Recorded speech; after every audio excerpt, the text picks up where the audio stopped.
నమస్కారం. ఫోకస్ అనంత న్యూస్ కి స్వాగతం. హెడ్లైన్ చూద్దాం. ఇక డీటెయిల్స్ చూస్తే బంగారం వెండి ధరలు ఆకాశమే అద్దుగా దూసుకుపోతున్నాయి. గురువారం ట్రేడింగ్ లో పసిడి వెండి ధరలు సరికొత్త ఆల్ టైమ్ రికార్డు స్థాయికి చేరాయి. అంతర్జాతీయంగా నెలకొన్న రాజకీయ ఉద్రిక్తతలు, ఆర్థిక అనిశ్చితి కారణంగా పెట్టుబడిదారులు సురక్షితమైన పెట్టుబడిగా భావించే బంగారం వైపు పరుగులు తీస్తున్నారు. దీంతో పసిడికి డిమాండ్ అమాంతం పెరిగి ధరలు చుక్కలంటాయి. దేశీయ మల్టీ కమోడిటీ ఎక్స్చేంజ్లో బంగారం డిసెంబర్ ఫ్యూచర్స్ ధర ఏకంగా 1200 మేర పెరిగి 10 గ్రాములు 128,395 వద్ద సరికొత్త జీవనకాల గరిష్టాన్ని నమోదు చేసింది. వెండి కూడా బంగారం బాటలోనే పయనించింది. ఎంసీఎక్స్ సిల్వర్ డిసెంబర్ ఫ్యూచర్స్ ధర కేజీకి 1,900 పైగా పెరిగి 164,150 రూపాయల వద్ద కొత్త రికార్డు సృష్టించింది. ఉదయం ట్రేడింగ్లో 10 గ్రాముల బంగారం ధర 0.60% లాభంతో 127,960 వద్ద, కేజీ వెండి ధర 1% లాభంతో 163,812 వద్ద ట్రేడ్ అయ్యాయి. ప్రపంచవ్యాప్తంగా నెలకొన్న ఉద్రిక్త పరిస్థితులు, అమెరికాలో వడ్డీ రేట్లు తగ్గుతాయన్న అంచనాలు, డాలర్ బలహీనపడ్డం వంటి అంశాలు బంగారం వెండి ధరల పెరుగుదలకు ప్రధాన కారణంగా నిలుస్తున్నాయని మార్కెట్ నిపుణులు విశ్లేషిస్తున్నారు. ముఖ్యంగా చైనా ఇటీవల రేర్ ఎర్త్ మెటీరియల్స్ ఎగుమతులపై ఆంక్షలను మరింత కఠినతరం చేసింది. చైనా చర్యలను అమెరికా అధికారులు తీవ్రంగా విమర్శించడమే కాకుండా ప్రతీకార చర్యలు ఉంటాయని సంకేతాలు ఇచ్చారు. ఈ పరిణామాలు ప్రపంచ సరఫరా వ్యవస్థకు ముప్పుగా మారడంతో పెట్టుబడిదారులు బంగారం కొనుగోళ్లకు మొగ్గు చూపుతున్నారు. అమెరికా డాలర్ ఇండెక్స్ 0.1% తగ్గి వారం రోజుల కనిష్టానికి చేరడం కూడా పసిడికి కలిసొచ్చింది. డాలర్ బలహీనపడడంతో ఇతర కరెన్సీలలో బంగారం ధరలు చౌకగా మారతాయి. దీంతో విదేశీ ఇన్వెస్టర్ల నుంచి డిమాండ్ పెరుగుతుంది. ఈ ఏడాది ఇప్పటివరకు బంగారం ధర ఏకంగా 61% పెరగడం గమనార్హం. అమెరికాలో షట్డౌన్ కొనసాగితే ఈ వారం విడుదల కావాల్సిన ద్రవ్యోల్బణం, రిటైల్ అమ్మకాలు వంటి కీలకమైన ఆర్థిక డేటా వాయిదా పడొచ్చని నిపుణులు అంచనా వేస్తున్నారు.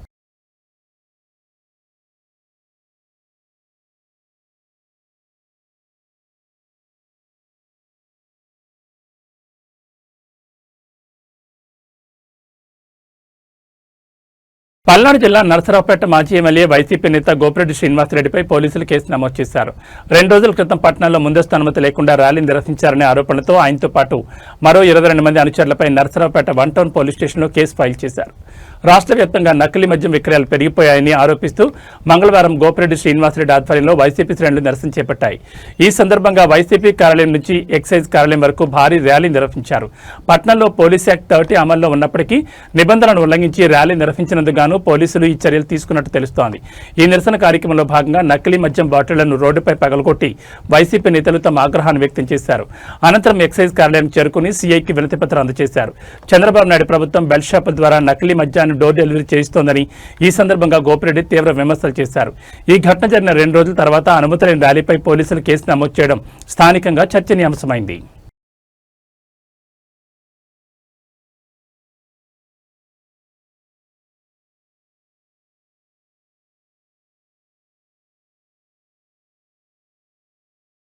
సుప్రీంకోర్టులో తెలంగాణ ప్రభుత్వానికి చుక్కెదురైంది. బీసీ రిజర్వేషన్లపై రాష్ట్ర ప్రభుత్వం దాఖలు చేసిన స్పెషల్ లీవ్ పిటిషన్ను సర్వోన్నత న్యాయస్థానం కొట్టేసింది.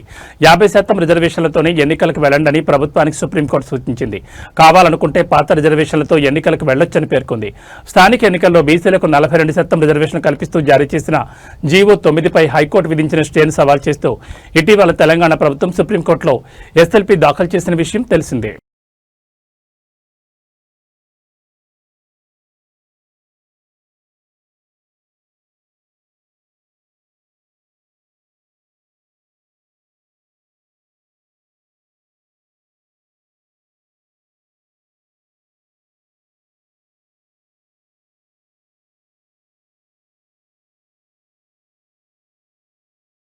జూబ్లీహిల్స్ నియోజకవర్గం ఉప ఎన్నిక ప్రచారంతో హోరెత్తుతోంది. విజయమే లక్ష్యంగా అన్ని పార్టీలు ప్రచారాన్ని ముమ్మరం చేశాయి.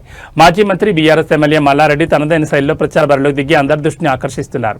బీఆర్ఎస్ అభ్యర్థి మాగంటి సునీతకు మద్దతుగా ఆయన చేపట్టిన వినూత్న ప్రచార విధానం స్థానికంగా ఆసక్తి రేపుతోంది. రొటీన్ ప్రసంగాలు, సభలకు భిన్నంగా ఆయన నేరుగా జనంలోకి వెళ్లి వారి పనుల్లో పాల్పంచుకుంటున్నారు. ప్రచారంలో భాగంగా ఈరోజు జూబ్లీహిల్స్లోని ఓ టిఫిన్ సెంటర్లోకి అకస్మాత్తుగా వెళ్లిన మల్లారెడ్డి అక్కడున్న వారిని ఆశ్చర్యపరిచారు. వెంటనే గెరటి చేతపట్టి స్వయంగా పెనంపై దోశలు వేయడం ప్రారంభించారు. అక్కడికి వచ్చిన వారికి దోశలు అందిస్తూ మాగంటి సునీతకు ఓటు వేయాలని అభ్యర్థించారు. ఆయన తీరుతో అక్కడి వాతావరణం సందడిగా మారింది.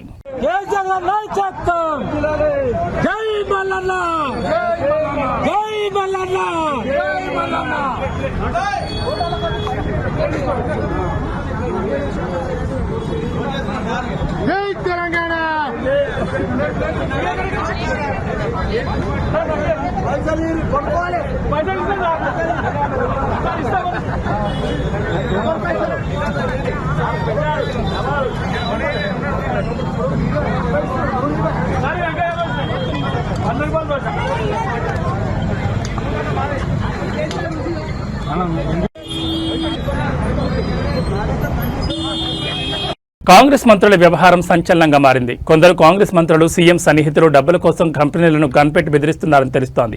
ఒకరిపై ఒకరు ఆరోపణలు చేసుకోవడంతో అసలు భాగవతం బయటపడింది. డబ్బులు ఇవ్వాలని డెక్కన్ సిమెంట్స్ కంపెనీ వారిని మంత్రి కొండా సురేఖ, ఓఎస్టీ సుమంత్ పాయింట్ బ్లాంక్లో గన్పెట్టి బెదిరించారని తెలుస్తోంది. అటు సీఎం రేవంత్ రెడ్డి సన్నిహితులు రోహిన్ రెడ్డి ఆఫీసులో డబ్బుల కోసం గన్పెట్టి బెదిరింపులకు పాల్పడ్డారన్న ఆరోపణలు వినిపిస్తున్నాయి. ఓఎస్టీ సుమంత్పై మంత్రి ఉత్తమ్ కుమార్ రెడ్డి ఫిర్యాదు చేశారు. దీంతో సుమంత్ను అరెస్ట్ చేయడానికి టాస్క్ ఫోర్స్ పోలీసులు రాగా వారిని కొండా సురేఖ కుమార్తె సుస్మిత అడ్డుకున్నారు. ఈ క్రమంలోనే మంత్రులపై సీఎం రేవంత్ రెడ్డిపై ఆమె సంచలన ఆరోపణలు చేశారు. ప్రస్తుతం ఈ వ్యవహారం రాజకీయంగా హీట్ పెంచుతోంది. ఇప్పుడు డెక్కన్ సిమెంట్స్ కి సంబంధించిన రోహిన్ రెడ్డి కూడా మీటింగ్ ఎగ్జాక్ట్లీ డెక్కన్ సిమెంట్స్ అనే సంస్థలో ఇప్పుడు నేను చెప్తా అండి. ఇప్పుడు మీరు అడిగినగా exactly the correct point I tell you. ఇది సీఎంఓ నుంచి వచ్చిన ఇది సీఎంఓ. మీరు please come here I tell you. ఎందుకనంటే సీఎంఓ నుంచి ఎవరు ఇప్పుడన్నా మీరు చెప్పిన పేరేంటిది? రోహిన్ రెడ్డి. ఆయన ఎవరు? సీఎం కి ముఖ్యమంత్రి దగ్గరగా ఉంటారు. అంతేనా? పక్కన ఉంటాడా? ఆయన వచ్చి సుమంత్ ని ఏంటిది మ్యాటర్ అని అడిగిండు డెక్కన్ సిమెంట్స్ గురించి. అడిగితే రోహిన్ రెడ్డి ఆఫీస్ లా సుమంత్ ను రోహిన్ రెడ్డి కలిసి కూర్చొని మాట్లాడి డెక్కన్ సిమెంట్స్ వాళ్ళతో మాట్లాడినరు. దాన్ని బెదిరించుడు అనరు. సరే బెదిరించుడు అంటే ఎక్స్టార్షన్ అంటే పిస్తల్ పెడితే దాంట్లో రోహిన్ రెడ్డి ఉండాలి, అప్పుడు సీఎం రేవంత్ రెడ్డి కూడా ఉండాలి. కోనసీమ జిల్లా అమలాపురం తహసీల్దార్ కార్యాలయంలో అవినీతి నిరోధక శాఖ అధికారులు మెరుపు సోదాలు నిర్వహించారు. భూమి ఆన్లైన్ చేసేందుకు లంచం తీసుకుంటున్న తహసీల్దార్ను రెడ్ హ్యాండెడ్ గా పట్టుకున్నారు. గంధం దుర్గాకొండలాకు చెందిన భూమిని ఆన్లైన్ చేయడానికి అమలాపురం తహసీల్దార్ అశోక్ ప్రసాద్ ₹1,00,000 లంచం డిమాండ్ చేశారు. ఈ మొత్తాన్ని 50,000కు సెటిల్ చేసుకుని డేటా ఎంట్రీ ఆపరేటర్ రాము ద్వారా తహసీల్దార్ అశోక్ ప్రసాద్ ఆ నగదును తీసుకుంటుండగా ఏసీబీ అధికారులు దాడి చేసి రెడ్ హ్యాండెడ్ గా పట్టుకున్నారు. లంచం సొమ్ముతో పాటు తహసీల్దార్ టేబుల్లో అనధికారికంగా ఉన్న ₹5,84,500 నగదును కూడా ఏసీబీ అధికారులు స్వాధీనం చేసుకున్నారు. మొత్తం ₹6,34,500 నగదును ఏసీబీ అధికారులు సీజ్ చేశారు.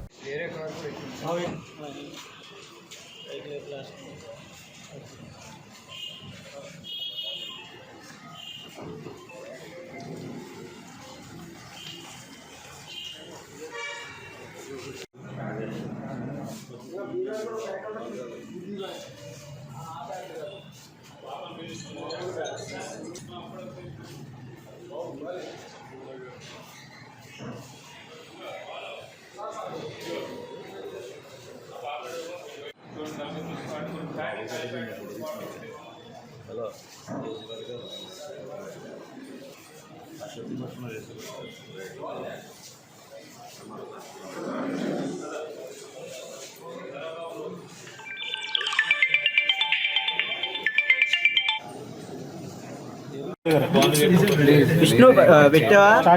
విష్ణు మైక్ ఇచ్చావా? ఓకే. అందరికీ నమస్తే అండి. గంధం దుర్గ కొండలరావు అనే అతను రాజవోలు గ్రామం రాజమండ్రికి చెందిన అతని యొక్క ఫాదర్ వెంకట సత్యనారాయణ గారు అమలాపురంలో 1995లో ఒక 15 సెంట్స్ స్థలం కొన్నారు. ఆ తర్వాత వాళ్ళ నాన్నగారు అనారోగ్యం కారణాల వల్ల ఆ స్థలాన్ని అమ్మదలుచుకున్నారు. ఈ క్రమంలో ఆ స్థలాన్ని అమ్మడానికి ఒక ఎఫ్లైన్ సర్వే కావాలనేసి అడిగారు. కాబట్టి ఎఫ్లైన్ సర్వే చేయించడానికి ఎంఆర్ఓ ఆఫీస్ని అప్రోచ్ అయ్యారు ఈ కంప్లైనెంట్. ఈ సర్వే చేయడానికి ఇనీషియల్గా ఎంఆర్ఓ గారు 1 lakh డిమాండ్ చేశారు. తర్వాత ఏదైతే 1 lakh కాకుండా డేటా ఎంట్రీ ఆపరేటర్ అయిన రాము ద్వారా అది 50,000కి సెటిల్ చేశారు. ఆ తర్వాత ఎవరైతే ఈ కంప్లైనెంట్కి బ్రైబ్ అమౌంట్ ఇవ్వమంటే అతనికి ఇష్టం లేక వాళ్ళు ఏసీబీ పీపుల్ని అప్రోచ్ అయ్యారు. ఏసీబీ వాళ్ళని ఈరోజు ఏదైతే 50,000 బ్రైబ్ అమౌంట్ ఉందో అది ఎంఆర్ఓ ఆఫీస్ ఎంఆర్ఓ అమలాపురం ఆఫీస్లో ఈ కంప్లైంట్ నుంచి తీసుకుంటూ ఉండగా మేము 50,000 అమౌంట్ని రికవరీ చేయడం జరిగింది. రికవరీ చేసిన తర్వాత ఎవరైతే తహసీల్దార్ ఉన్నారో అశోక్ ప్రసాద్, అదేవిధంగా డేటా ఎంట్రీ ఆపరేటర్ అయిన రామును కూడా మేము కస్టడీలోకి తీసుకున్నాం. ఈ 50,000 అమౌంట్తో పాటు అన్అకౌంటెడ్ క్యాష్ 5,88,500 కూడా మేము ఎంఆర్ఓ ఆఫీస్ నుంచి రికవరీ చేశాము. ఈ ఫర్దర్గా వీళ్ళిద్దరినీ కూడా జ్యుడిషియల్ రిమాండ్కి పంపడం జరుగుతుంది.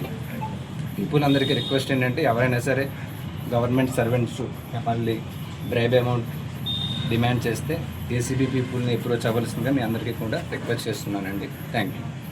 సార్ ఈ అమౌంట్ 5 lakhs ఎక్కడి నుంచి వచ్చింది? అది అన్అకౌంటెడ్ క్యాష్ ఆఫీస్ నుంచి రికవరీ చేయడం జరిగింది. అది ఎలా వచ్చింది అవన్నీ కూడా మేము ఐడెంటిఫై చేస్తామన్నమాట.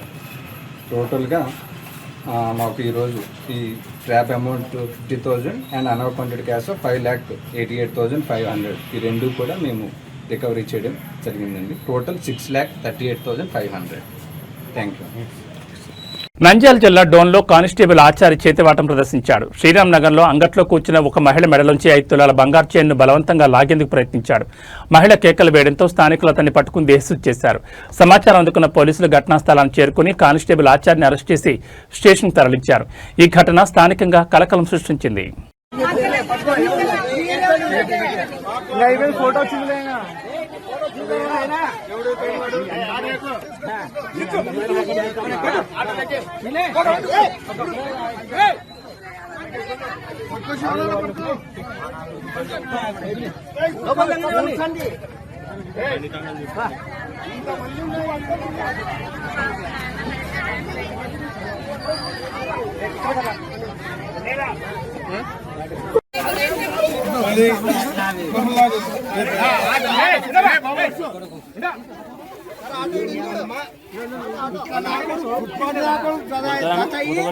విశాఖలో గూగుల్ సంస్థ అడుగుపెట్టిన నేపథ్యంలో టీడీపీ సీనియర్ నేత ఎమ్మెల్యే సోమిరెడ్డి చంద్రమోహన్ రెడ్డి సంచలన వ్యాఖ్యలు చేశారు. గూగుల్ రాకను వైసీపీ మినహా అన్ని పార్టీలు ప్రజలు స్వాగతిస్తున్నారని ఆయన పేర్కొన్నారు. సోమిరెడ్డి అభిప్రాయం ప్రకారం గూగుల్ టేక్ఓవర్ టెక్నాలజీ ద్వారానే వైఎస్ వివేకానందరెడ్డి హత్య చేసిన వారిని సీబీఐ గుర్తించిందని, ఇది జగన్ రెడ్డి అండ్ బ్యాచ్ గుట్టును రద్దు చేసిందని, వారి అవినీతి చరిత్ర బయటకు వస్తుందని ఆరోపించారు. గూగుల్ కంపెనీ 1.33 లక్షల కోట్లతో ఏపీకి రావడం రాష్ట్రానికి అత్యంత ప్రతిష్టాత్మక ఘటనగా ఆయన అభివర్ణించారు. ఈ ఘనత మంత్రివర్గ సభ్యుడు లోకేష్ బాబు కృషితోనే కొత్త రాష్ట్రం సాధించిందని సోమిరెడ్డి పేర్కొన్నారు. గూగుల్ రాకను సాక్షి మీడియా సరిగా ప్రస్తావించకపోవడం దురదృష్టకరమని అన్నారు. రాష్ట్రానికి ముఖ్యమంత్రి విధులు నిర్వహించిన వ్యక్తి మళ్లీ సీఎంగా కొనసాగుతారని, ప్రజలు కలలు కనడం మరింత దుర్మార్గమని ఆయన వ్యాఖ్యానించారు. విశాఖలో గూగుల్ సంస్థ రావటం ఒక్క వైసీపీ తప్ప అందరూ స్వాగతిస్తున్నారు. కారణం గూగుల్లో 6093 అని కొడితే జగన్మోహన్ రెడ్డి జైలు జీవితం బయట వస్తుంది. అట్లే గూగుల్ టేక్అవుట్ ద్వారా వివేకానంద రెడ్డి హత్య కేసులో అసలు హంతకుల్ని సిబిఐ గుర్తించి వాళ్ళని పట్టించింది గూగుల్ సంస్థ కాబట్టి హంతకుల్ని పట్టించారు ఆయన వర్గాన్ని. దాని మీద బహుశా పెద్ద కోపం ఉండొచ్చు.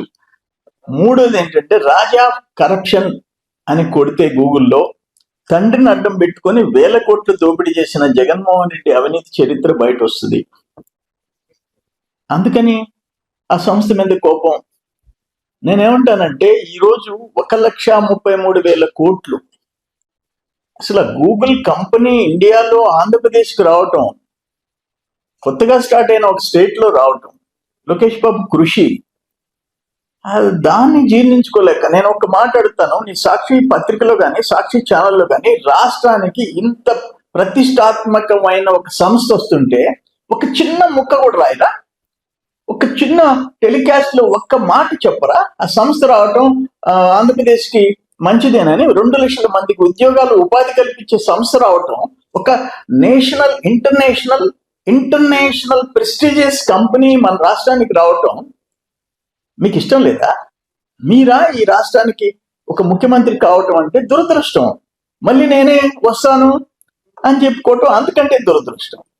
హన్మకొండ జిల్లా ఎలకుతుర్తి మండలం మొలకనూరు రోడ్లోని వినాయక వైన్ షాప్లో దొంగలు బీభత్సం సృష్టించారు. చోరీకి పాల్పడ్డ దుండగులు మద్యం బాటిల్స్, నగదుతో పాటు సీసీ కెమెరా ఫుటేజ్ బాక్సును సైతం ఎత్తుకెళ్లారు. దొంగతనం జరిగినట్లు గుర్తించిన షాప్ నిర్వాహకులు పోలీసులకు సమాచారం అందించారు. ఘటనా స్థలానికి చేరుకున్న పోలీసులు కేసు నమోదు చేసుకుని దర్యాప్తు చేపట్టారు.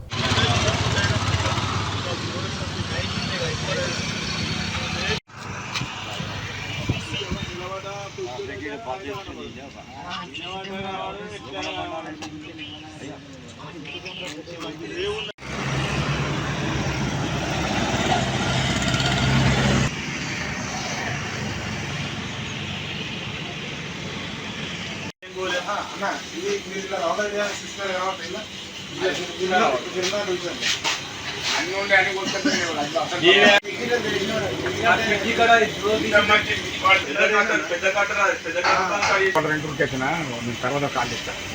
దాంట్లో దొంగల వాళ్ళ ఉరికొచ్చినా తర్వాత మాట్లాడతాను.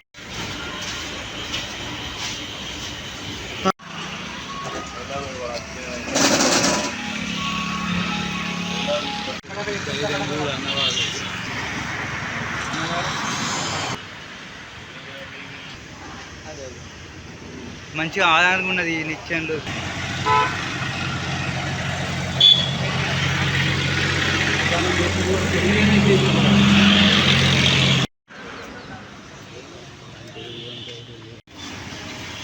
వాటికి అన్నాడు కానీ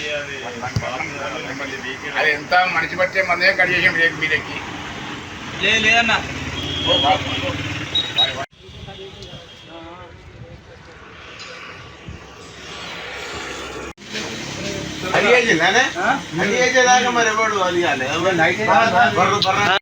లెక్క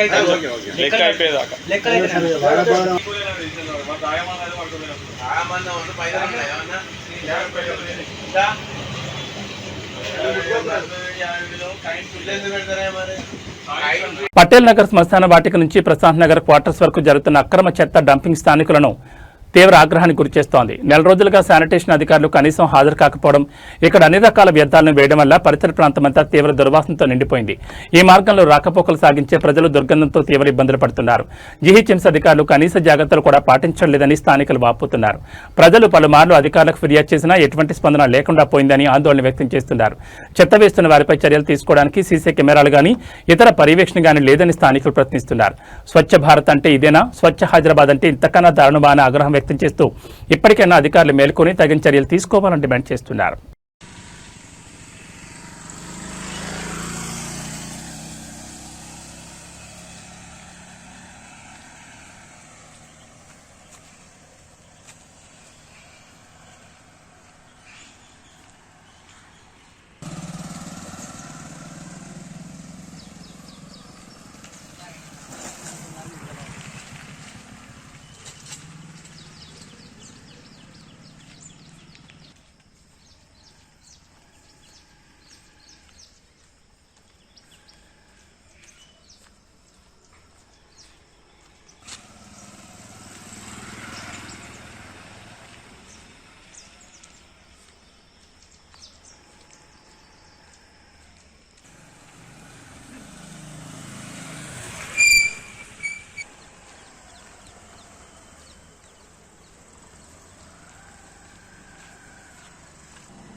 హన్మకొండ జిల్లా యలకుతుర్తి మండలం మొలకనూరు రోడ్లోని వినాయక వైన్ షాప్లో దొంగలు బీభత్సం సృష్టించారు. చోరీకి పాల్పడ్డ దుండగులు మద్యం బాటిల్స్, నగదుతో పాటు సీసీ కెమెరా ఫుటేజ్ బాక్సును సైతం ఎత్తుకెళ్లారు. దొంగతనం జరిగినట్లు గుర్తించిన షాప్ నిర్వాహకులు పోలీసులకు సమాచారం అందించారు. ఘటనా స్థలానికి చేరుకున్న పోలీసులు కేసు నమోదు చేసుకుని దర్యాప్తు చేపట్టారు.